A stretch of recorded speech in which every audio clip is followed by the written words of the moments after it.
ఎక్కువసేపు ఎవరైతే కూర్చొని పనిచేస్తున్నారో వారికి తరచుగా ఈ పైలోనిడల్ సైనస్ అనే డిసీజ్ అనేది వస్తూ ఉంది. మొదటగా మనకి ఆల్రెడీ జబ్బు వచ్చిన వాళ్ళలో ట్రీట్మెంట్ ఏంటి అంటే కేవలం సర్జరీ మాత్రమే. మనకు ఆల్రెడీ హెయిర్ అనేది లోపల చొచ్చుకుపోయి ఒక నెస్ట్ లాగా మారి అక్కడి నుంచి మనకు ఇన్ఫెక్షన్ మాటిమాటికి వస్తుంది.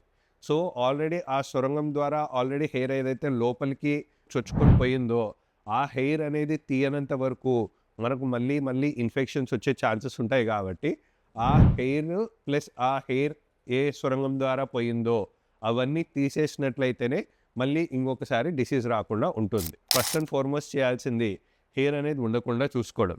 సెకండ్ థింగ్ మనం ఏమైనా అవాయిడ్ చేసుకోవచ్చా అంటే ఆ భాగం పైన ఎక్కువ ప్రెషర్ పడకుండా కంటిన్యూస్గా ఒకే స్ట్రెచ్లో ఎక్కువసేపు కూర్చోకుండా ఒక half an hour 45 minutes continuously కూర్చున్న తర్వాత ఒక 5-10 మినిట్స్ బ్రేక్ తీసుకొని అలా చిన్న వాకింగ్ చేసేసుకొని మళ్ళీ వచ్చి కూర్చుంటూ ఉంటే ఆ భాగానికి కంటిన్యూస్ ప్రెషర్ అనేది అవాయిడ్ చేసుకోవచ్చు.